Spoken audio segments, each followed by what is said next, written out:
Good afternoon, everyone. This is Catherine Huffman with the Raven Group. We're so appreciative of having all of you join us today for this webcast to talk about the Arrest Diversion Microgrants to support equity and inclusion. We're going to take just about 30 seconds to give everyone a chance to sign on and make sure that you're connected to the webcast. Just to remind everyone, this webcast will be recorded and will be available online after the fact. If you have a question during the course of the webcast, feel free to use the chat option on the webcast to submit your questions at any time, and we will have a question and answer session at the end of the presentation. You can submit your question through the chat option. That's a button that should be at your top left-hand corner of the screen. So you should be able to see it there, and as I said, you can submit your questions at any point, and then we will address them at the end. Just for folks to know, if you have a really specific question that's about your own potential application or your own application in process, there will be information at the end of the session to make sure that you can get routed directly to the CJI team that's going to be fielding those individual questions and can talk with you at much greater length individually. But please do submit the questions that are broader general questions that you think might benefit not only you, but as others on the call as well, and we will field those in the order that we get them. So I think we are about ready to get started. And again, I'll just introduce myself. This is Catherine Huffman with the Raven Group, and we are so glad to have everyone joining us today to talk about this terrific opportunity to support equity and inclusion in the arrest diversion field. I'd like to start by introducing our first speaker, Gretchen Rohr, who is a program officer with the U.S. Justice Fund at the Open Society Foundations. Gretchen's going to talk with us about the work of the foundations and their involvement in this process. We'll then hear from Bridgette Butler, who is the Deputy Director of the Criminal Justice Initiative of the Solidago Foundation. She'll talk with us about CJI and their work in this process, and will also tell us a little bit about the grant itself, the microgrant process itself. Melody Lee from the Cattell Center for Health, Equity, and Justice will then tell us a little bit about the Cattell Center and the role that they are going to be playing in this grant process as a technical service provider for many of the potential applicants. And then we will hear from Brian Taylor with the Pretrial Justice Institute, who will tell us about the terrific Diversion Hub platform that many of you have already seen through your registration for this very webcast. We'll hear a little bit about what that platform is going to look like and how it will grow and develop over the course of the process. We'll have a little time to turn back to Bridgette and let her tell us about the actual technical process of submitting an application, and then we'll open it up for questions and answers. So with that, I'm going to hand it over to Gretchen Rohr, who will talk with us about the work of the Open Society Foundations and about the priorities of the fund. Gretchen? Thanks, Kat. Thanks, Catherine, and thanks all of you who are patching in. I'm hearing a bit of an echo, but I hope the sound is okay on your end. Thumbs up of our administrators. Okay, fantastic. So Open Society Foundations is a set of global foundations. We work around the globe and have quite a few initiatives, but within our U.S. programs, we've been for some time dedicated to the work of really shifting and creating a new paradigm of U.S. drug policy. We're excited to be a part of several partnerships, and really honored to be able to join this call to speak of a small role we're playing in a few partnerships. The slide that you have before you just outlines our goals, which have been ongoing for a few years, this specific objective, where we seek to address a new form of U.S. drug policy that addresses actual harm, that which is the harm to individuals and communities, which promotes the health and social stability and ensures the public safety and justice, as well as advancing equity and freedoms of an open society. Those are all phrases that just can get thrown out, but we hope to see some actualizing and some operations of how they play out with some phenomenal partners that we trust and we believe you'd be really excited to work with. Um, our goals are set out in three ways here today. One of the first is that we hope to really support the exchange of bold ideas and best practices. And that will be outlined a bit later in talking about the hub in our partnership with Pretrial Justice Initiative. Another of our goals is to elevate quality standards of that are reflective of best practices. And that is going to be part of a series of grants we will be issuing directly from Open Society foundations later in the fall.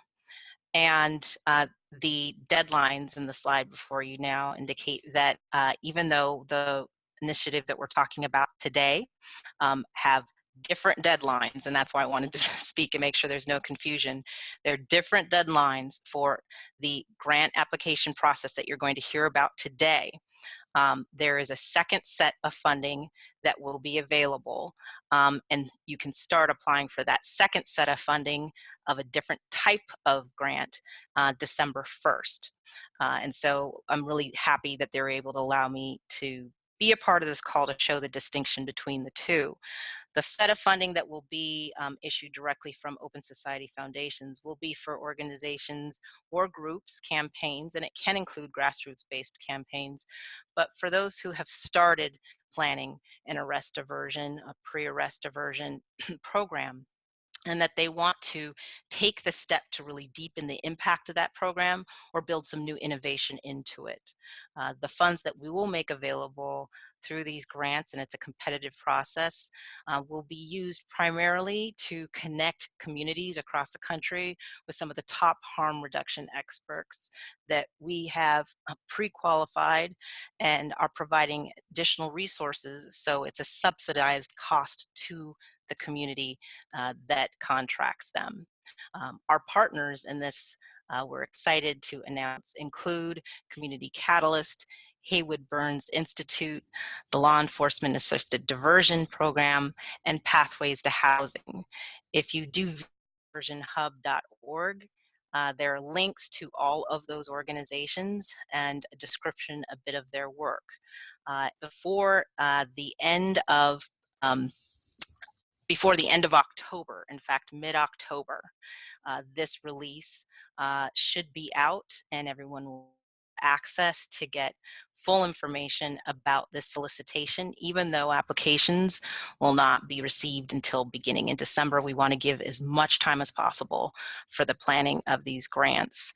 And then our third goal, which is one which is integrated into all aspects of the hub. It's integrated into the grants that we are issuing directly as well. But we wanted to have a set-aside, dedicated set of funding to really promote the integration and leadership of those most directly impacted by the war on drugs, by abusive policing practices, and to elevate the leadership of those individuals in the design, the implementation, and the evaluation of pre-arrest and arrest diversion programs. When we later on turn over to Criminal Justice Initiative of the Solidago Foundation, they're going to speak to you about their work in that, but we really are happy to be a partner with them on what are called the Equity and Inclusion Microgrants that will be fully managed with the leadership of the Criminal Justice Initiative.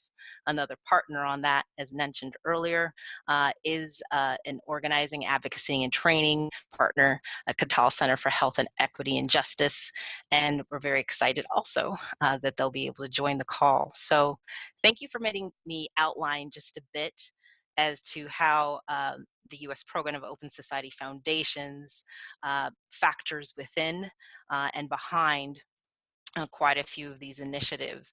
Just one last point I wanted to raise, and I think it may be on the previous slide. Maybe. Can you go back? Or maybe it's on the next slide. are some of the values that we have associated. Um, Everything, yes, thank you. um, uh, Everything fits within the fundamental values that we are advancing forward through how we issue our money and how we develop our own partnerships and hopefully how we operate, which is a harm reduction approach. There is no one set definition of harm reduction. If you do access this recording later, you can follow that link to the website of one of our partners, the Harm Reduction Coalition. They have a fantastic set of principles that describe what is really fundamental to harm reduction. For us at Open Society Foundations, we also do have within our website a series of different writings on harm reduction that might be helpful for those of you who are applying for any of these grant opportunities. In it, we define harm reduction as it being based on the idea that people have the right to be safe and supported, even if they are using illicit drugs, that the approach of harm reduction involves giving people choices to protect their own health.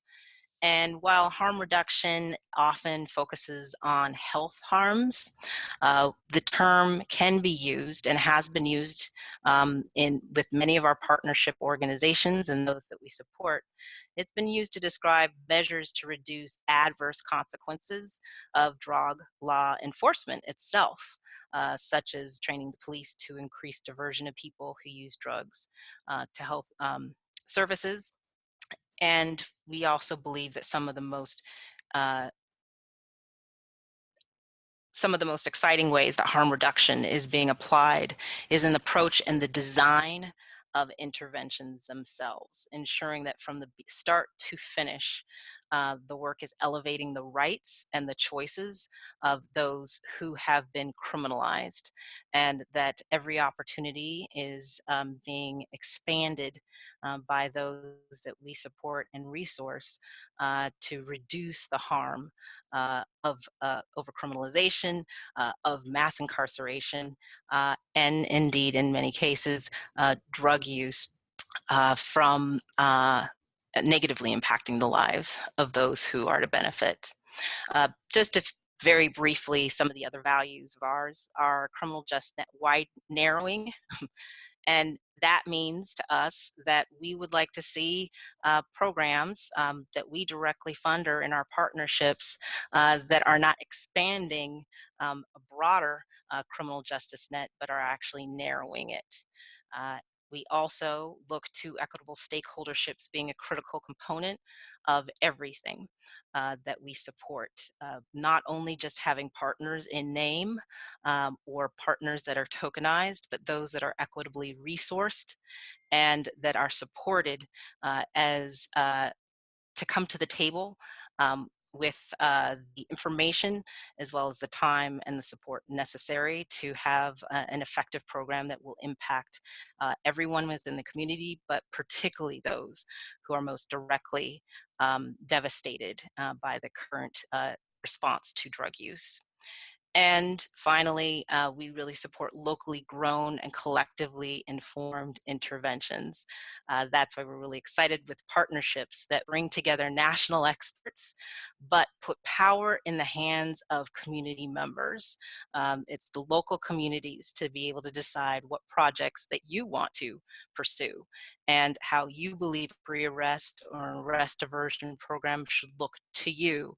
And then you to take that step to apply for funds that identify the best way to get there. We only can offer to you the resources that we are aware of, the partnerships that we have developed. They may not be the best ones for the local community, but we hope that the way in which proposals come through or partnerships are developed and evolved, that it is connecting the local and the national in a way that is still driven by those who are going to be benefiting ultimately from the service. Thank you.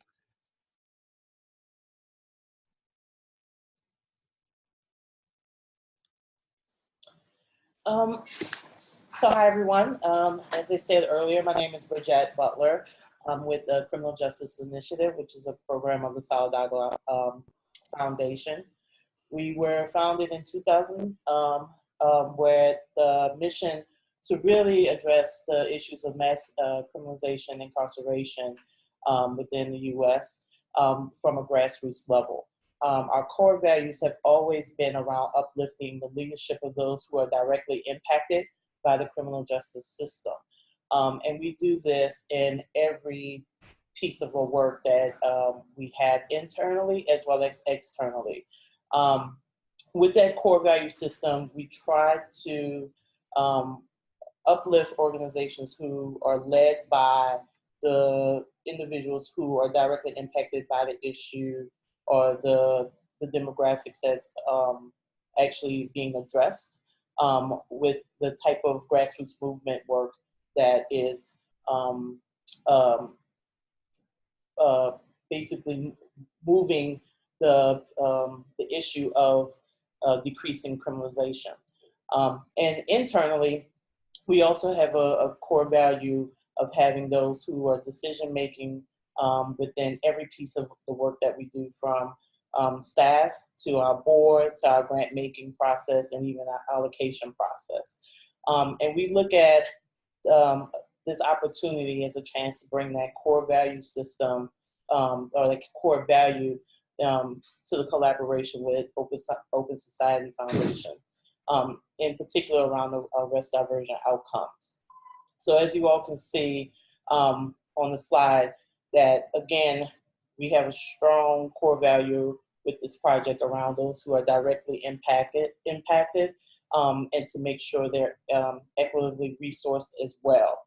Also, what priority around this work is to reduce the harms of policing, drug use, sex work, and other subsistence-based trade through a health-centered design. And then ultimately, we also want to provide tools and networks to organizations working with communities directly impacted by over-policing. Next slide.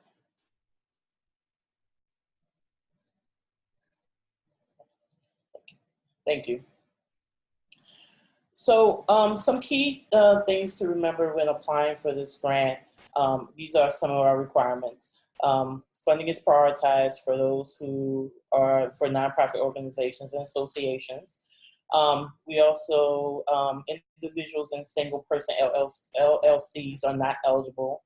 501c3 registration is not required for entities operating under a fiscal sponsor or umbrella organization. And then another thing to keep in mind, CJI will prioritize those who demonstrate authentic and equitable community engagement strategies that engage directly affected populations in co-design, implementation, and evaluation of arrest diversion initiatives. So we want to say, even though it's not, this is a priority for those who are actually impacted by this issue to be in every piece of the work of the design and the implementation of this grant. And funding is not restricted to low-level offenses. So we've, in the grant, addressed issues of drugs and sex work, etc. But what we also want to say that we're open to hearing proposals for those who encourage plans around populations that are more high risk.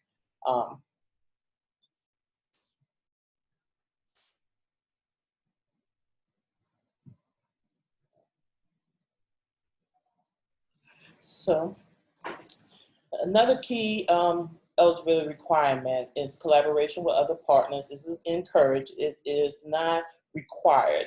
However, when looking at impact and thinking about numbers and also increasing effectiveness of the program of drug diversion, we do encourage collaboration for organizations. Also, something to keep in mind for requirements is we want to see, again, that this program is specifically designed for directly impacted communities and includes addressing healing and also dealing with trauma reduction also. And then another piece of the application process to keep in mind is that CJI grantees who have been prior grantees or current grantees are not, they're not disqualified from submitting a proposal. And so if you've received a grant from CJI before, you can also submit for this grant as well.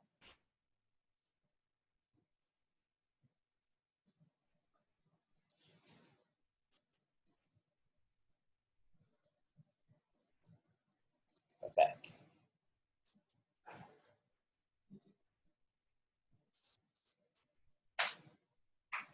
Trying to move the slide forward.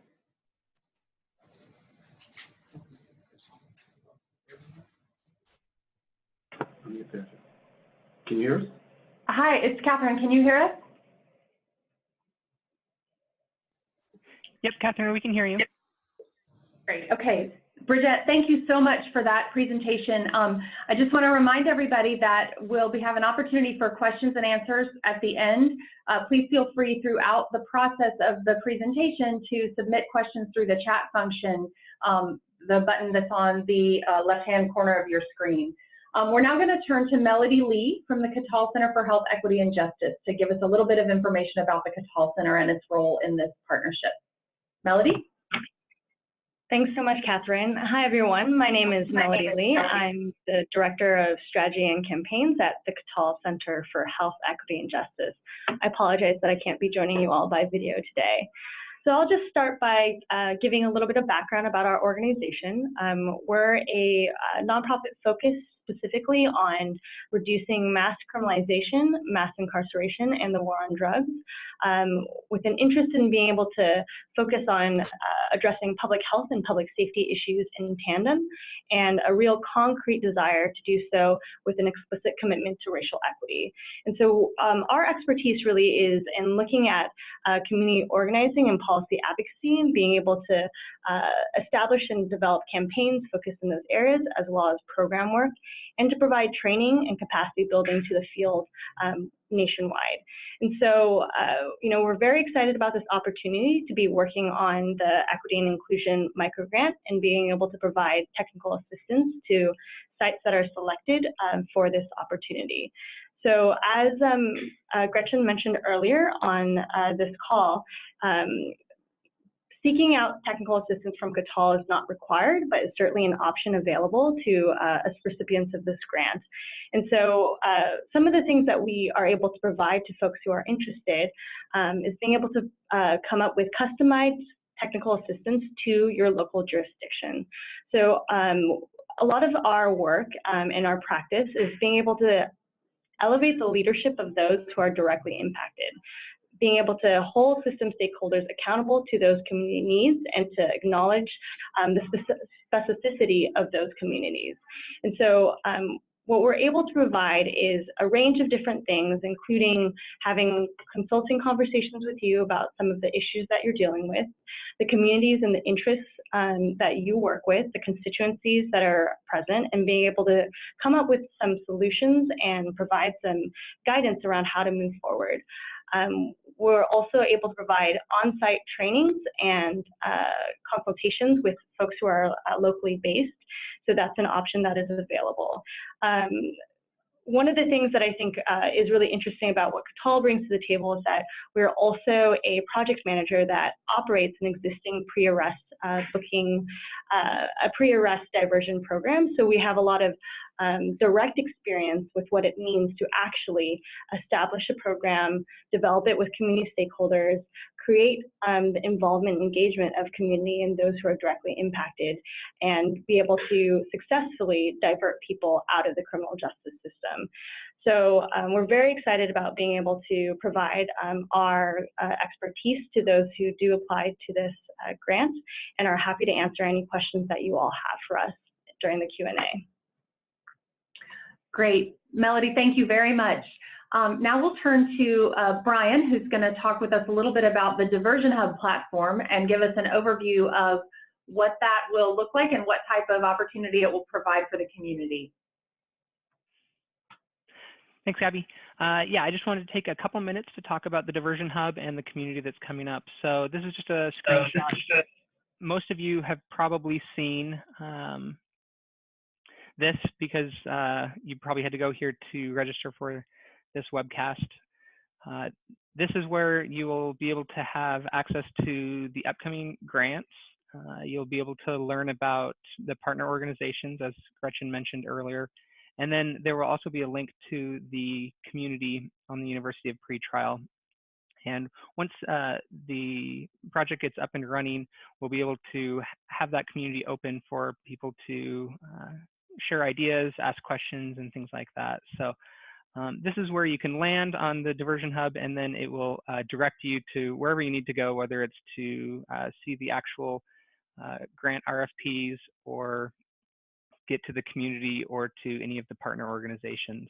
So if you could go to the next slide, we'll take just a quick look at the screenshot of the University of Pretrial, the Diversion Hub here. So you'll notice that there are three main areas: the discussions, shared files or the library, and events. And when you go to the University of Pretrial, the first thing you would need to do is, if you don't have an account, just go up to the top right-hand corner and create an account. It takes less than a minute, and it's free. And then you would be able to go to communities in the menu bar there, and all communities, and anyone can join the Diversion Hub when we get it up and running. And the great thing about the community is that if you join the Diversion Hub, then any discussions that come through, you will be able to get emails for. So when you join, it asks you if you want to get real-time or daily digest updates, and you can select either one. And once you get those, then those will be coming directly to your email anytime anything happens in the community. So you don't have to go to the community every day to know what's going on. And another nice feature is that when you are in the community and you're getting real-time updates, you can simply respond to people's questions directly from your email, and it will go into the discussion into the discussion feed. So it's a nice feature that you'll be able to keep up with what's going on in there without actually having to, every day go in here and see what's going on.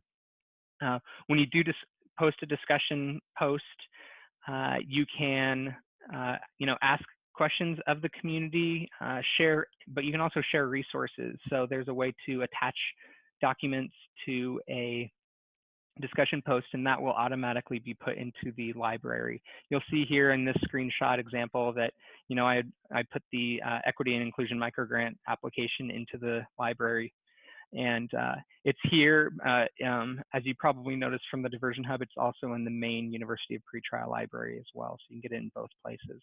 And then, of course, there's these upcoming events.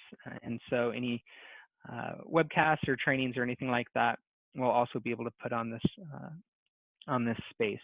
And we're hoping once the project really gets up and running in a couple months or so, we'll be able to open this up to the community for anyone to join and to start participating in the discussions and sharing resources, and really just collaborating as a community to move the work forward. So if you do have any questions, let me know. Otherwise, I believe I'll turn it back over to Bridget, right?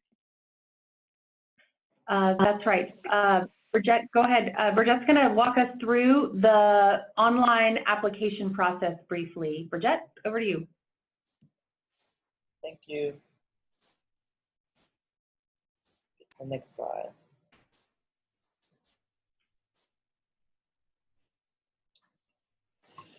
So you can access the application through, there's a link on the Diversion Hub, but also if you go to our website, www.criminaljusticeinitiative.submittable.com, you will see the link there to access the application process. It is all done online. As you can see, it has the elements of project title, project period, host organization, other project partners. And so you just would submit that information there. And then moving forward, then the next piece of the application project part is the total project budget. And in this, there's some things to highlight. So with the project budget, we want to make sure people understand that this can be just for just a diversion program, what the budget is for that particular program if it's part of a larger organization. It also can consist of, especially for new organizations, a standalone budget for them in the project budget of a larger organization. The other thing to keep in mind is if you have a fiscal organization, a parent organization of some sort, we're still looking for just the project budget of your of the diversion program. And so they'll have a piece where you can actually submit the fiscal sponsor budget in the application process further along.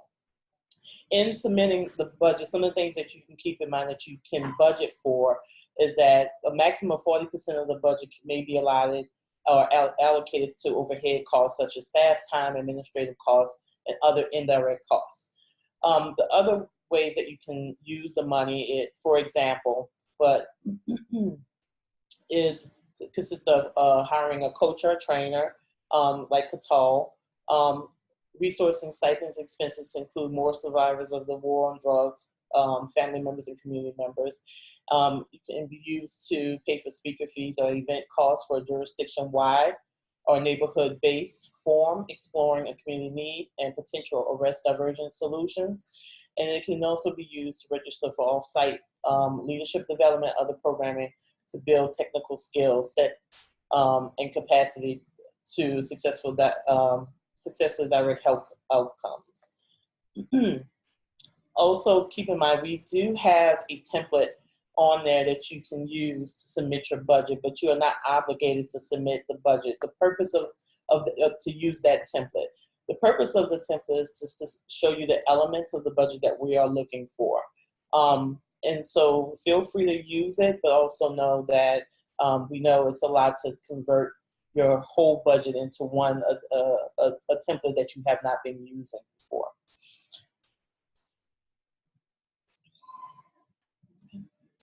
So the next piece of the application is a needs assessment. And what we want to see here is a level of expertise in your community around this issue of pre-arrest and pre-booking. And so we want to know here that you know what's going on in the field and in your community, but also you understand the gaps and how you plan to address the gaps in that community within the respective community you plan to work with. Or you have been working with. Because this grant is focused on uplifting formerly incarcerated people and directly impacted people, as you can see in the leadership field, we are looking to see if that leadership is in different levels of your organization or different levels of your work. So we're looking at that from the staff, the board, the volunteers, the people that you're working with, to see if there's any representation of leadership of those who've been impacted by the very issue that you're addressing. And so this could be sex workers. Do you have anybody that's been impacted with or being criminalized due to any activity of sex work, or someone who's had to battle drug addiction? And so those are the things that we're looking for to make sure that directly impacted people are in the conversation and actually designing this work.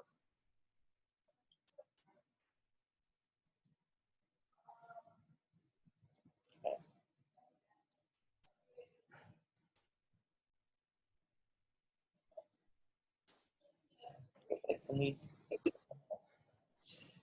Thanks, Bridget. Did you want to give any more information about the remaining questions, or? I just wanted to go back to needs assessment.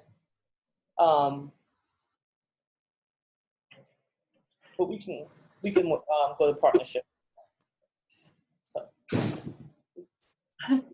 So we go back to partnerships. I'm sorry.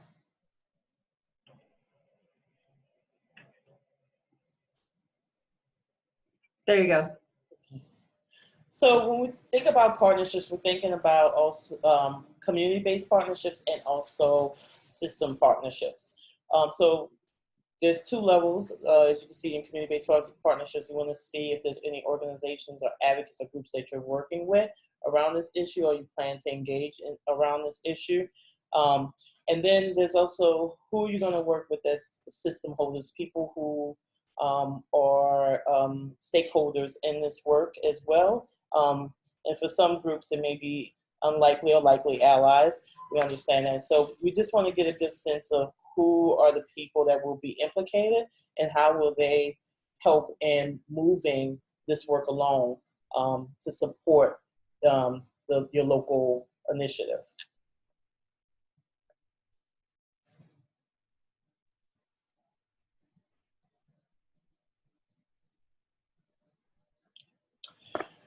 So in the next this grant goes over the next 18 months. And so what we also want to get a sense of is what are your harm reduction objectives? Gretchen spoke earlier about when we say the term harm reduction, it means many different things. But we want to see how are you actually addressing the harm that's happening within the community. And whether you plan to do that, how do you plan to do that? And this could be anything from the psychological needs, basic needs, or emotional, or just ensuring people's safety. And so this is where you get to describe how this work will impact your community and the objectives around this work moving forward. And then also while adding that information, we also want to know how you're going to measure this progress. How are you going to actually keep your finger on the pulse about the impact of this work and the numbers around this work? So questions around data and the practices, the type of practices you plan to implement if they are best practices.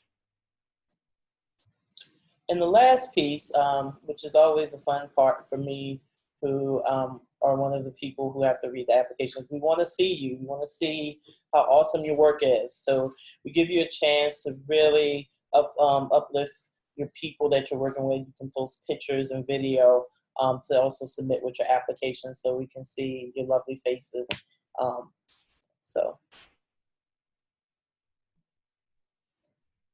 Great. Thank you, Bridget, very much. That's really helpful. So we're going to move into the question and answers. Thanks to all of our presenters for the overview that you've just given. Thanks to the participants, we are getting many questions, and so we will do our best to move through them as quickly as we can. First, just to remind everyone, the webcast is going to be available online after this. So on the same diversionhub.org website, you'll be able to find the link that will let you view this entire webcast once again. Additionally, the contact information for CJI, where you can reach out to have individual conversations about particular situations in your locality, about what's happening and what might be useful in terms of possible grant application, funding, resources, that contact information will be available as well. So let's move into a few of the questions that we have, and we'll let the speakers jump in and respond, anyone who has a response to provide. The first question that we have is that the question that asks, can we apply for projects to help individuals who are already in the criminal justice system to prevent rearrest? Is that an acceptable potential use of the grant fund?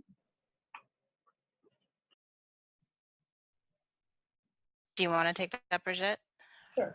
So I would say definitely yes. It depends, of course, the nuances around that. But we definitely would say yes, and depending on how it's framed, we would definitely ask that an application be submitted around that. For the upcoming solicitation from Open Society, the answer also is a bit of a qualified yes. It would really depend on what the project is. We are interested in reducing arrests. We are interested in reducing a criminal legal response.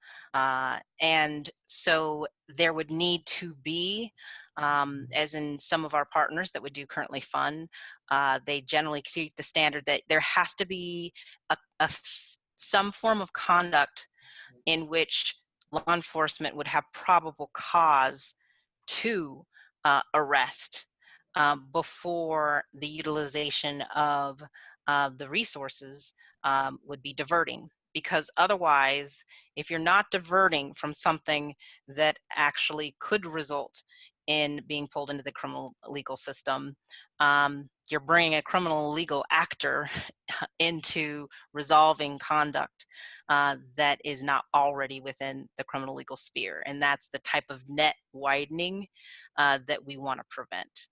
But there are most definitely, for example, there is a note, I think there's an indication that we will be addressing in the broader solicitation that, for example, probation or community supervision type of law enforcement mechanisms could be the trigger point in that individuals most definitely are rearrested and brought into systems of confinement after completing sentences due to violations of the terms of their supervision. But we on As to Everything are hoping to see that the bold ideas that come out of communities will be able to start digging more deeply into activities that would result unquestionably in incarceration and potentially even serious terms of incarceration if it were not for the diversion program. Great, thanks everyone. Another question is housing for people being diverted from incarceration an eligible expense for this grant program or the other grant program?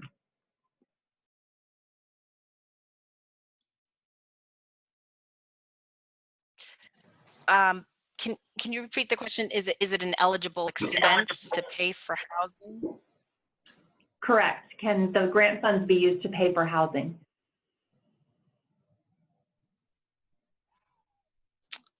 I think for the project for Criminal Justice Initiative, I'd leave them to answer that for theirs.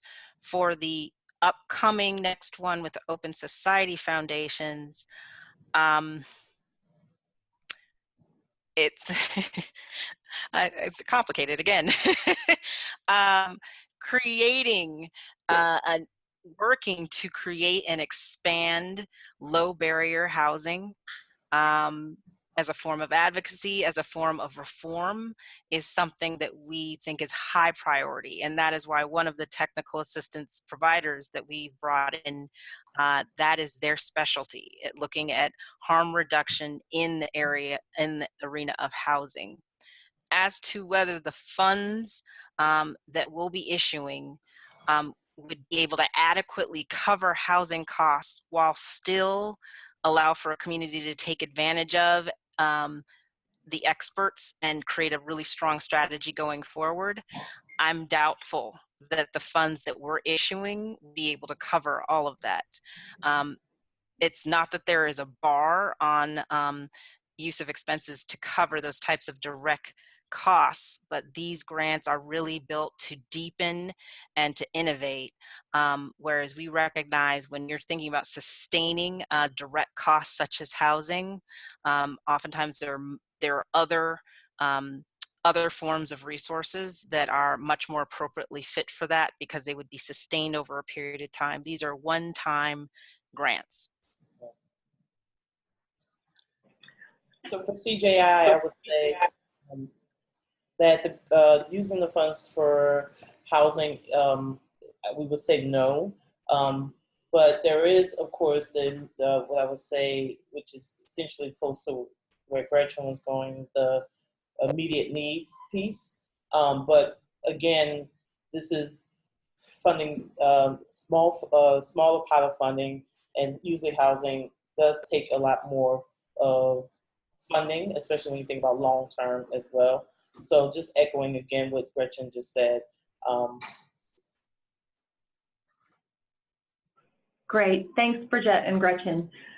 Next question is about the work of the Cattell Center. Is there a cost for the Cattell Center training and technical assistance? How does that fit into the budget for a grant application?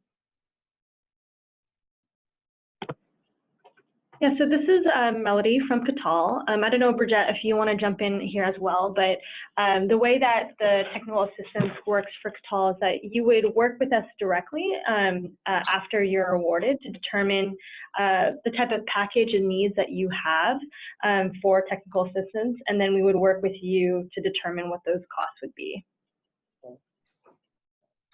And just to add, one of the examples that you can use Catal, for example, or a trainer or coach of some sort to help design an organizing strategy to address issues around issues around criminalizing drug users, sex workers, family members, or others targeted by policing, and also including strengthening engagement of community members. So there's different levels of the work that you may be able to, if you choose Catal, to engage them in implementation of different aspects, from the actual programming to even advocacy. So it just depends on the need. Thank you. And so just to clarify, there is a cost, but it can be, the grant funds can be used to cover that cost for Catal services. Absolutely. Great, thank you. Great. Our next question has to do with the opportunities, the different opportunities. The question is, if I apply for the microgrants, am I also still eligible to apply for the OSF grant option as well? Absolutely.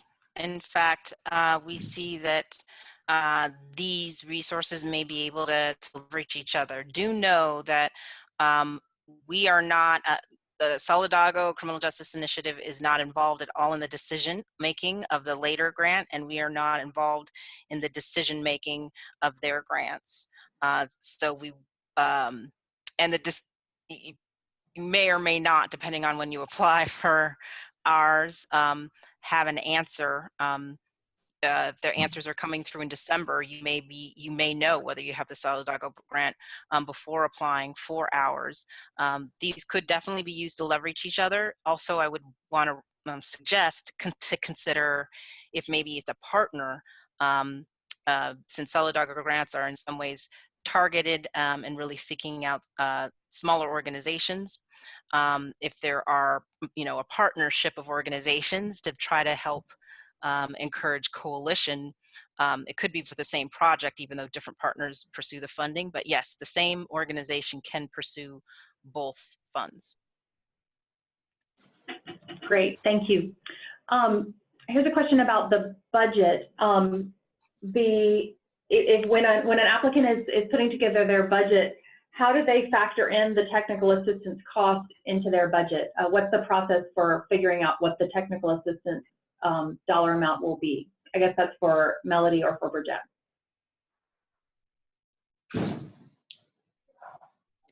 Melody, you want to take that one?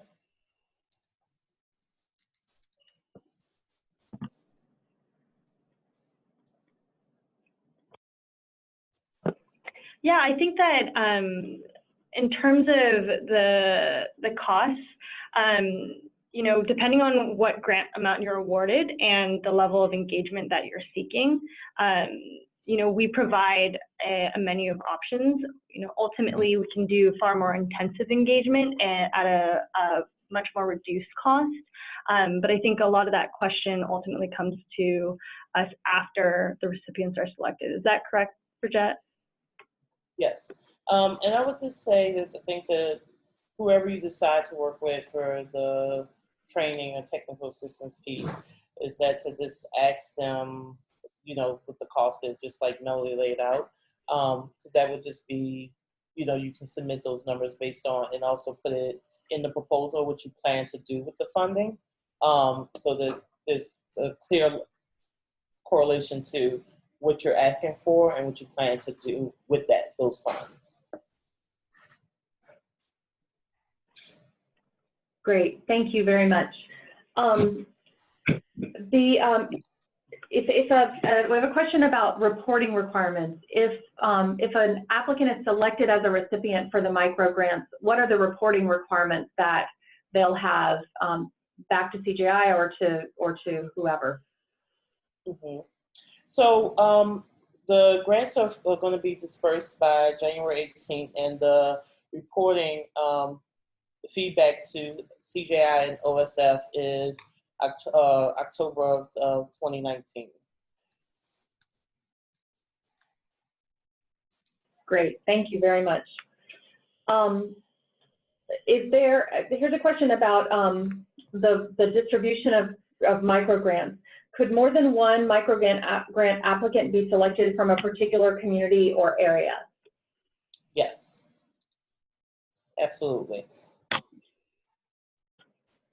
Because, so to add to that answer, because we're looking at also not only that community, meaning the area, but also what populations are you addressing as well, right? And so we see that there are areas where there are major gaps, and you can make a case in your application for that gap.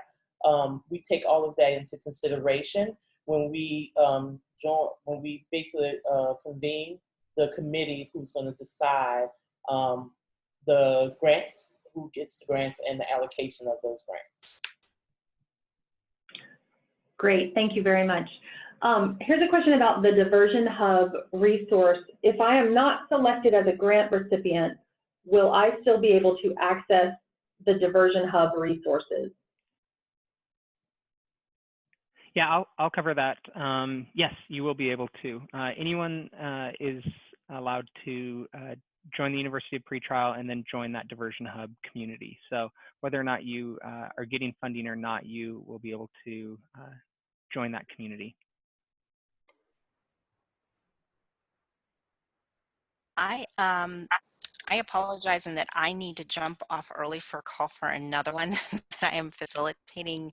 But this is going to continue on with these amazing questions coming in. I didn't know if there was one specifically,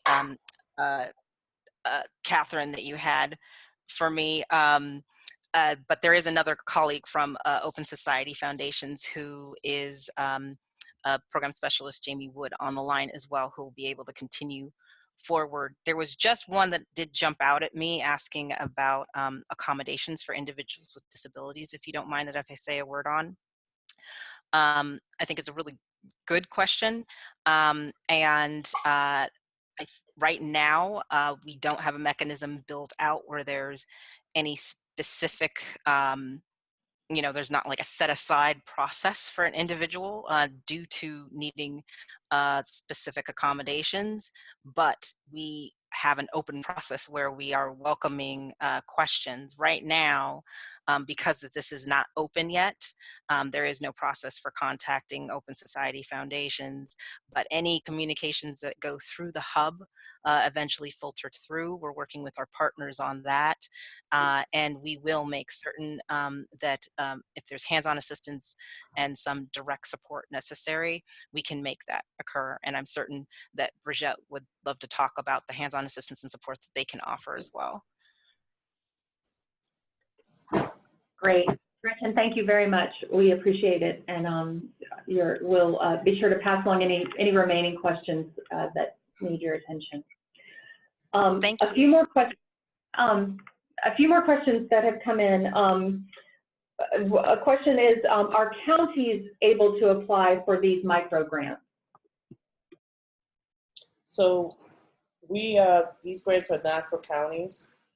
These are for organizations, and our focus around grassroots organizations that are led by formerly incarcerated people and directly impacted people. Great. If Jamie Wood, if you want to add to that with regard to the other grant funding option. Catherine, I broke up on my end as you were getting to the crux of your question. Can you please repeat it? Of course. The question is, are counties eligible to apply for these grant funds? That's not the case for the microgrants. And the question was also about, are counties eligible to apply for the other grant fund resource? Yes, we would say that yes, counties are eligible. There's not a requirement to have a 501c3 status per se. With that said, I will say that OSF does tend to gravitate towards 501c3s or groups that are carried under fiscal sponsorship of a 501c3. But it's not to say that it's without precedent that we've funded counties or cities. Great, thank you so much. A couple of questions about timing for the microgrants. The first question is, what's the deadline for seeking assistance from CJI or CATAL in the application process? And then the related question, when will we find out about whether or not we've been selected to get the grant? So for CJI, our deadline is October 20th, and you can call us up all the way up until October 20th to receive support in some level of answering questions. And for us, our selection process, or grantees will be notified the week of December 15th through the 22nd, and grants are dispersed January 2018. And Great. for CATAL, you can reach out to us up until the October 20th deadline. And then obviously for those who are selected after December, we'll continue conversations with you more specifically about how the allocation of your grant amount is actually attributed to the TA service from us. Great, thank you. A technical question, who should I reach out to if I have a problem submitting my application online?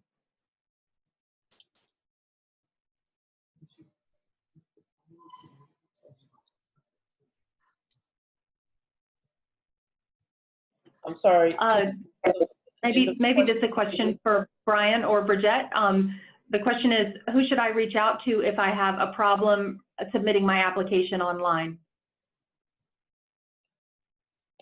So there's, for submittable, there's a way to contact tech support, but you also should definitely call and let us know if there's any issues as well, which I know our number is at the end of the presentation as well, for you all. Great. We have just one more question. If anyone has another question that they want to submit, now is the time. The last question is related to the Diversion Hub again.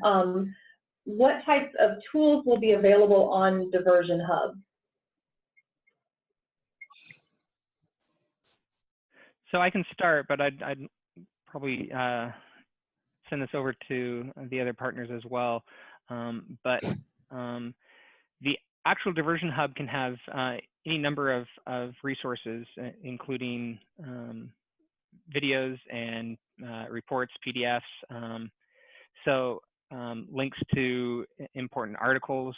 So there are any number of things that can be available there. Some of those can be shared directly from the individuals who are part of the community, and then others will be shared from the partner organizations. Great, thank you, Brian. Thank you, Brian. Does anyone want to add to that? There'll be more information forthcoming about the diversionhub.org, as Brian said, a little bit later in the year. There'll be a lot more information about the tools that are available there. Well, seeing no further questions. Oh, sorry, Brian, go ahead. Yeah, I was just going to say, I guess, just to add on to that, I think a real benefit to the Diversion Hub is the ability to communicate with your colleagues. And so just to point out that is, a really great resource to be able to reach out to others that may be participating in similar activities, have experienced similar difficulties. And so that resource is going to be really beneficial to those who are part of the community to be able to just communicate with partners, TA providers, and others who are doing the work. Great, thank you. So I want to say thanks to all of our presenters, to all of our participants. We're really appreciative of having had such a great turnout for this webcast and for the great questions and input that everyone provided. Again, the slide you're seeing now provides the information for contacting the Criminal Justice Initiative by phone or online, and that information is also available on the Diversion Hub website and on the application itself. Please don't hesitate to reach out. For the couple of folks who submitted individual questions and said they'd love to be in touch after this call, you can use this contact information and we will also follow up with you directly. We want to thank everybody for your time and look forward to hearing from you in this partnership through the Microgrants process. Thanks, everybody. Thank you. Thanks.